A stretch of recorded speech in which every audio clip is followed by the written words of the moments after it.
Mentally retired મતલબ એને ગાંડો જાહેર કરવો પડે એટલું જ્ઞાન કોઈ સંગ્રહી શકે નહીં, મગજમાં રાખી ન શકે એટલું બાબા સાહેબ પાસે જ્ઞાન હતું. બાબા સાહેબ આ દેશનું જ્યારે સ્વતંત્રતા મળી, આ દેશ 1947 માં આઝાદ થયો અને આ દેશનું બંધારણ બનાવવાનું થયું, ત્યારે આ દેશના કોઈ પણ એવો માણસ નતો કે બાબા સાહેબના જેટલી ડિગ્રીઓ અને બાબા સાહેબનું એટલું જ્ઞાન હોય અને આ દેશનું બંધારણ બનાવી શકે. બાબા સાહેબે 2 વર્ષ 11 મહિના 18 મહિના મહેનત કરી અને આ દેશનું સંવિધાન બનાવ્યું. અને સંવિધાન થકી આજે આપણે મને બોલવાનો અધિકાર, મને વાણીનો અધિકાર મળ્યો. આજે હું સ્ટેજ ઉપરથી બોલી શકું છું. એ મારી સ્વતંત્રતા છે, મને સંવિધાનમાં આપેલી સ્વતંત્રતા છે. એટલા માટે તમામે તમામ આ દેશના દલિતોને, આદિવાસીઓને, મૂળ નિવાસીઓને, બહુજનોને કહીએ છીએ, મહિલાઓને કહીએ છીએ કે બાબા સાહેબે જે અધિકાર આપ્યા છે એનો ઉપયોગ કરો. મેં કાજોલકરની વાત કરી, એમાં હું બીજું ઉમેરું કે એ સમયે તો અંબાભાઈ 1952, આજે છે 2025, 52 ને ઉલટું કરો એટલે 25 થાય. અને અંબાભાઈ 21મી નવેમ્બરે યાત્રા નીકળી ધીમાથી, અને ધીમામાં જન આક્રોશ રેલી નીકળી અને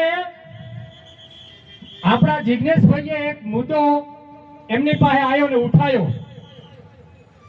એજન્ડા હતો જન આક્રોશ રેલી, ખેડૂતોના દેવા માફ કરો, પૂરનું પૂરું વળતર આપો. પણ થરાદ આવ્યું, 11 કિલોમીટર આવીને એજન્ડા જિગ્નેશભાઈના નામે બન્યો.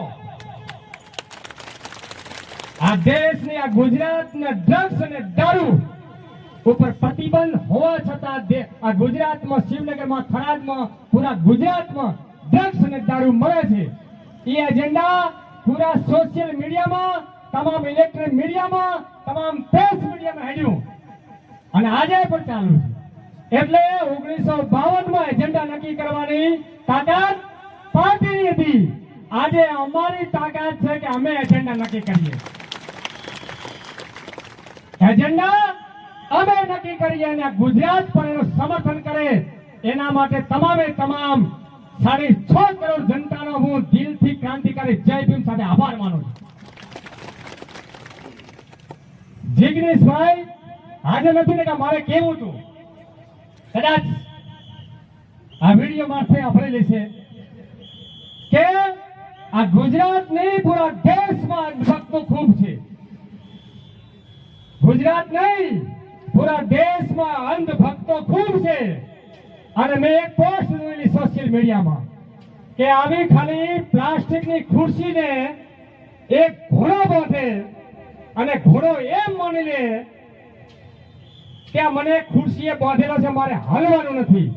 આને કહેવાય અંધ ભક્તિ, અંધ ભક્તો. આને કહેવાય માનસિક ગુલામ.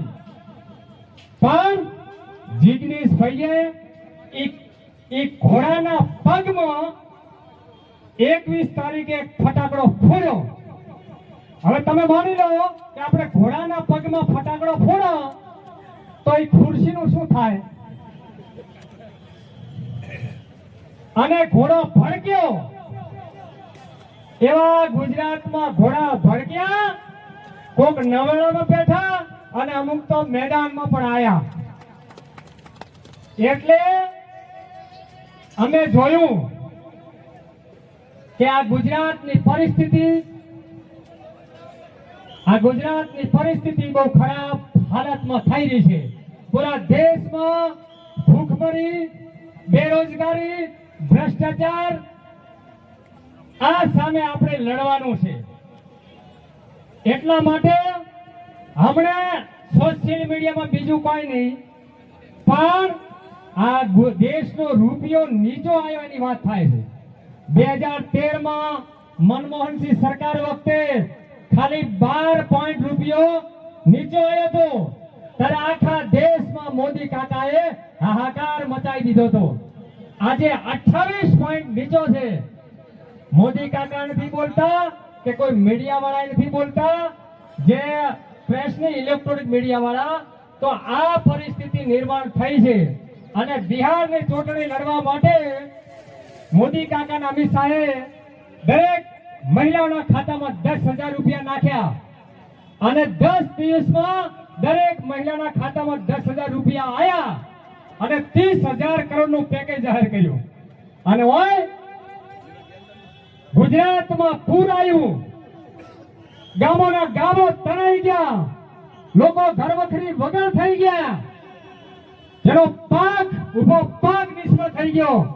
એના માટે ભોપા કાકાએ આપણને 10,000 કરોડ રૂપિયાની જાહેરાત કરી અને આખા ભાજપાઈ એને એમ કહેવા માંડ્યા કે આ ઐતિહાસિક કામ કર્યું છે, આ ઐતિહાસિક પેકેજ છે. પણ એ